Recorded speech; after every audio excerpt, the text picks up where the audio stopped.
Hi friends, என்னோடய student ஒரு 2 நாளைக்கு முன்னாடி கால் பண்ணியிருந்தார். சார், நான் இந்த மாதிரி உங்ககிட்ட வந்து எம்இ ப்ராஜெக்ட்ஸ் பண்ணியிருந்தேன். பிஇ ப்ராஜெக்ட்ஸ் பண்ணியிருந்தேன். Now I studying in ME. நான் இப்போ எம்இ படிக்க போகிறேன். ஸோ எனக்கு வந்து ஃபஸ்ட் இயரில் செகண்ட் செம்மில் வந்து மினி ப்ராஜெக்ட்ஸ் அப்படின்னு சொல்லி ஒரு டாபிக் இருக்குது. ஸோ அந்த டாப்பிக்கை நான் கவர் பண்ணுறதுக்கு எனக்கு ஒரு ப்ராஜெக்ட்ஸ் தேவை. எதுக்கு புதுசாக ஒரு ப்ராஜெக்ட் பண்ணணும், நம்மளோட பிஇ ப்ராஜெக்டே மாடரேட் பண்ணி கொடுக்கலாம் அப்படிங்கிறதுக்காக செக் பண்ணி பார்த்தேன். அது ப்ராப்பராக ஒர்க் ஆகலை. ஸோ எனக்கு கொஞ்சம் ஹெல்ப் பண்ண முடியுமா அப்படின்னு சொல்லி கேட்டிருந்தாரு. ஸோ அந்த ப்ராஜெக்ட்டை சென்ட் பண்ணுங்க பார்க்கலாம் அப்படின்னு சொல்லி கேட்டிருந்தோம். அந்த ப்ராஜெக்ட் வந்து நம்மளும் வாங்கிக்கிட்டு பவர் சப்ளை கனெக்ட் பண்ணி செக் பண்ணி பார்த்தோம். ஸோ செக் பண்ணும்பொழுது பார்த்திங்க அப்படின்னா பவர் சப்ளை நல்லா இருக்குது. பட் ஆனால் 2 செக்ஷன் வந்து ப்ராப்பராக ஒர்க் ஆகலை. ஒரு செக்ஷனில் மட்டும்தான் ஒர்க் ஆகுது. டிஸ்பிளே வந்து பார்த்திங்க அப்படின்னா ப்ராப்பராக அந்த டைட்டில் என்னவோ ஷோ பண்ணுது. ஸோ இதை வந்து ப்ராப்பராக செக் பண்ணி நம்ம வந்து அவங்களுக்கு ரெடி பண்ணி கொடுக்க போகிறோம். ஸோ இதை எப்படி பண்ணலாம் அப்படிங்கிறத பார்க்கலாம். ஸோ இந்த மாதிரி ஏதாவது ப்ராஜெக்ட்ஸ் உங்கள்கிட்ட இருக்குது, இல்லை வேறு ஏதாவது யாருக்காவது ஸ்டூடெண்ட்ஸ்க்கு வந்து பிஇ, எம்இ, டிப்ளமோ இந்த மாதிரி கம்ப்ளீட் பண்ணுறதுக்கு ஏதாவது ப்ராஜெக்ட்ஸ் தேவை அப்படின்னா நம்மளை காண்டாக்ட் பண்ணுங்கள். நம்ம அவங்களுக்கு வந்து ப்ராஜெக்ட் கைடன்ஸ் எல்லாமே ஆஃபர் பண்ணுறோம். ஸோ இப்போ இந்த கிட்டில் பார்த்திங்க அப்படின்னா நான் எல்லாத்தையுமே டிஸ்மேண்டில் பண்ணிட்டேன்.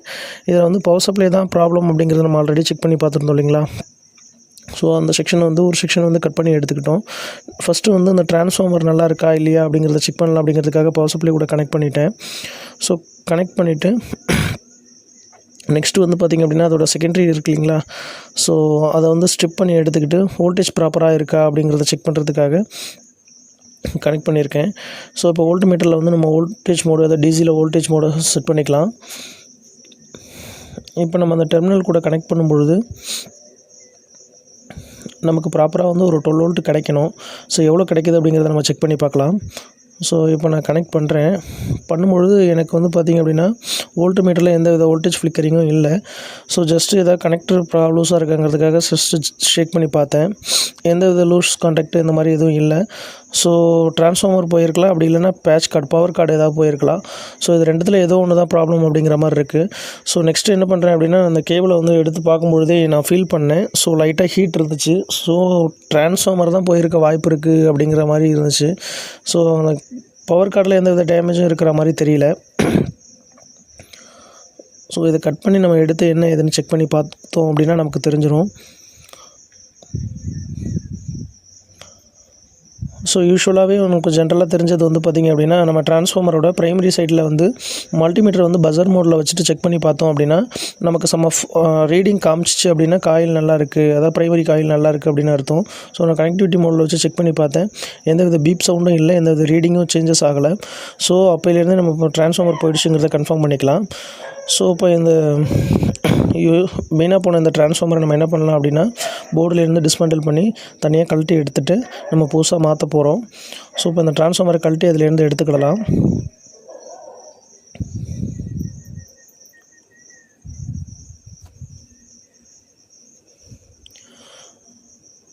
நெக்ஸ்ட்டு வந்து 2 பவர் சப்ளை செக்ஷன் வேலை செய்யலன்னு சொல்லியிருந்தீங்களா. ஒரு செக்ஷனில் வந்து ட்ரான்ஸ்ஃபார்மர் போயிருந்துச்சு.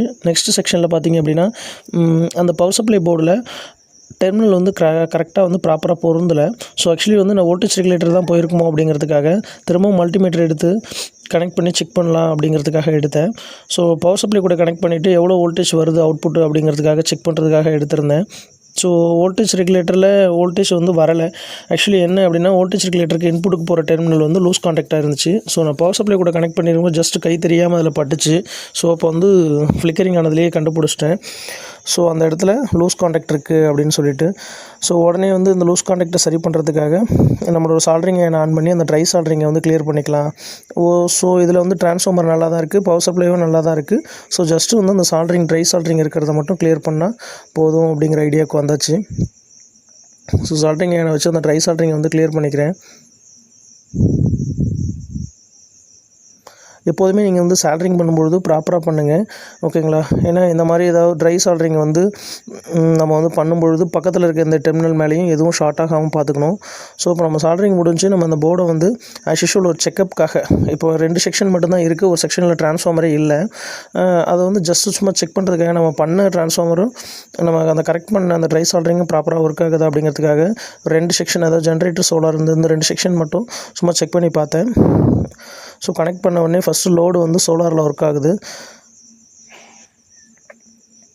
ஸோ நெக்ஸ்ட்டு சோலாரில் இருக்கிறத பிடிங்கிட்டோம் அப்படின்னா ஜென்ரேட்டருக்கு ஆட்டோமேட்டிக்காக சேஞ்சஸ் ஆகுது. ஸோ இந்த 2 செக்ஷனும் ப்ராப்பராக ஒர்க் ஆகுது, எந்தவித பிரச்சனையும் இல்லை.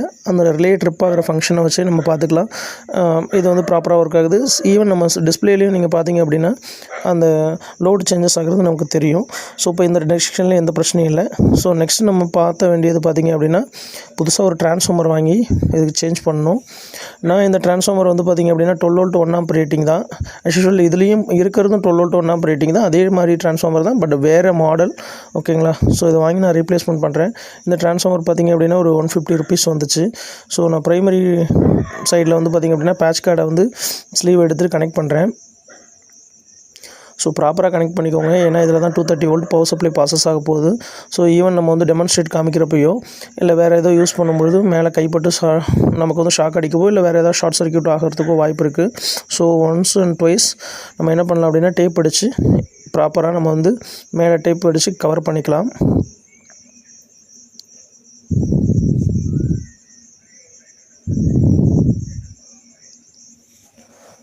ஸோ நெக்ஸ்ட்டு பார்த்திங்க அப்படின்னா நம்ம இழுக்கும் பொழுது அந்த கேபிள் பிஞ்சு வராமல் இருக்கிறதுக்காக ஒரு டைப்பில் ஒரு டேப் ஒன்று போட்டுக்கிறோம். ஸோ இது வந்து 2 பவர் கேபிளும் ஒன்றோட ஒன்று பிஞ்சு வராமல் இருக்கிறதுக்கு கரெக்டாக இருக்கும். ஸோ இப்போ வந்து நம்ம ப்ரைமரி சைடை வந்து ப்ராப்பராக கனெக்ட் பண்ணிட்டோம். ஸோ நெக்ஸ்ட்டு என்ன பண்ணோம் அப்படின்னா செகண்டரி சைடை வந்து நம்ம அந்த பவர் சப்ளை கூட கனெக்ட் பண்ணோம். நம்ம பயன்படுத்துறது பார்த்திங்க அப்படின்னா சென்டர் டைப் டிரான்ஸ்ஃபார்மர்னு சொல்லுவாங்க. இதில் வந்து 12-0-12 அப்படின்னு சொல்லுவாங்க. ஸோ நமக்கு ஒரு 12ம் ஒரு 0வும் மட்டும் போதும். ஸோ அதனால் நான் 2 டெர்மினல் மட்டும் எடுத்து ஸ்லீவ் எடுத்துக்கிட்டேன். ஸோ இப்போ இதை வந்து நம்ம பவர் சப்ளை கூட கனெக்ட் பண்ண போகிறோம்.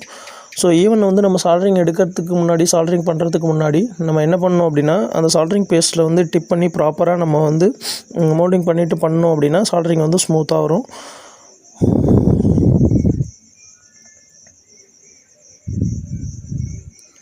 என்னடா சால்ட்ரிங் பேஸ்ட் இப்படி இருக்கேன்னு யோசிக்காதீங்க. ஸோ அப்போனா யோசிச்சு பாருங்கள் எவ்வளோ சால்ட்ரிங் பண்ணியிருப்போம் அப்படின்னு. அவ்வளோ பேஸ்ட் யூஸ் பண்ணியிருக்கோம் அப்போனா. ஸோ எவ்வளோ சால்ட்ரிங் பண்ணியிருப்போம்னு யோசிச்சு பாருங்கள். ஸோ இப்போ இந்த பேஸ்ட்டை நம்ம அப்ளை பண்ணதை வந்து சால்ட்ரிங் வச்சு வந்து மேலே மோல்டிங் பண்ணிக்கிட்டு நம்ம என்ன பண்ண போகிறோம் அப்படின்னா டேரெக்டாக நம்ம பவர் சப்ளை கூட இதை அட்டாச் பண்ண போகிறோம். ஸோ இந்த ப்ராஜெக்ட் என்ன அப்படின்னு பார்த்திங்க அப்படின்னா இது வந்து ஒரு 3 பேஸ் பவர் ஸ்விட்சிங்னு வச்சுக்கலாம். அப்படி இல்லைனா ஒரு 3 சோர்ஸஸ் அவைலபிள் இருக்குது. ஒரு ஜெனரேட்டரு, ஈவன் வந்து ஒரு சோலார் இருக்குது, இல்லை விண்ட் எனர்ஜி சோர்ஸஸ் இருக்குது, ஒரு மல்டிபிள் இன்புட் சோர்ஸஸ் இருக்குது. அப்படின்னா அவைலபிலிட்டியை பொறுத்தோ அப்படி இல்லைனா வோல்டேஜ் பொறுத்தோ நமக்கு வந்து வீட்டுக்கு ஏற்ற மாதிரி லோடுக்கு ஸ்விட்சிங் பண்ணி கொடுக்கறதுக்கு இந்த ப்ராஜெக்ட் வந்து கரெக்டாக இருக்கும். ஸோ இப்போ நான் வந்து இந்த பவர் சப்ளை கூட இதை நான் கனெக்ட் பண்ணுறேன். அந்த பவர் சப்ளையில் என்னென்னலாம் இருக்கும் அப்படின்னு பார்த்தீங்கன்னா ஒரு பிரிட்ஜ் ரெக்டிஃபையரு, ஒரு ஃபில்டர் சர்க்யூட் இந்த மாதிரி இருக்கும். சார் இப்போ நான் கொடுக்குறது வந்து பார்த்திங்க அப்படின்னா 12 வோல்ட் ஏசி கொடுக்குறேன். அப்போது பிரிட்ஜ் ரெக்டிஃபையரோட ப்ரைமரி சைடு நான் இதை சால்ட்ரிங் பண்ணியிருக்கேன்.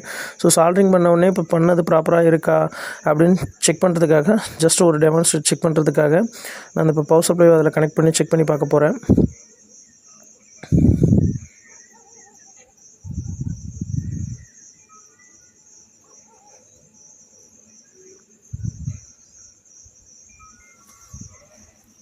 அதுக்கு முன்னாடி நம்ம இதை வந்து போர்டில் வந்து ஃபிக்ஸ் பண்ணிக்கலாம்.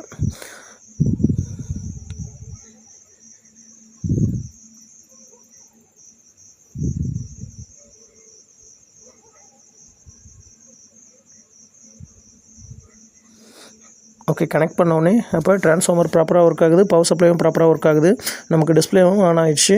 ஓகேங்களா? ஸோ இப்போ வந்து அந்த ப்ராப்ளமாக இருந்த ட்ரான்ஸ்ஃபார்மரை நம்ம சேஞ்ச் பண்ணியாச்சு. ஸோ நெக்ஸ்ட்டு என்ன அப்படின்னா அந்த கிட் எப்படி ப்ராப்பராக ஒர்க் ஆகுதா இல்லையா அப்படிங்கிறத செக் பண்ணி பார்ப்போம்.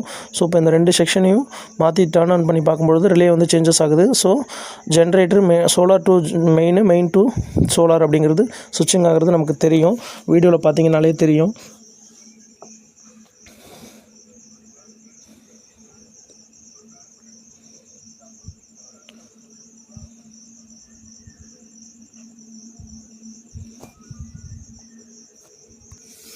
இப்போ இந்த கிட்டு வந்து பார்த்திங்க அப்படின்னா ஓவராலாக ரெடி ஆகிடுச்சு. நான் இப்போ என்ன பண்ணுறேன் அப்படின்னா இதில் வந்து லோடை கனெக்ட் பண்ணி 3 ஃபேஸஸையும் கொடுத்து செக் பண்ணி பார்க்குறேன். இதில் நீங்கள் என்ன பண்ணிக்கணும் அப்படின்னா 3 ட்ரான்ஸ்ஃபார்மர் இருக்கு இல்லைங்களா, அதை வந்து 3 சோர்ஸாக கன்சிடர் பண்ணிக்கணும். ஒன்று மெயின், ஒன்று சோலாரு, ஒன்று ஜென்ரேட்டரு.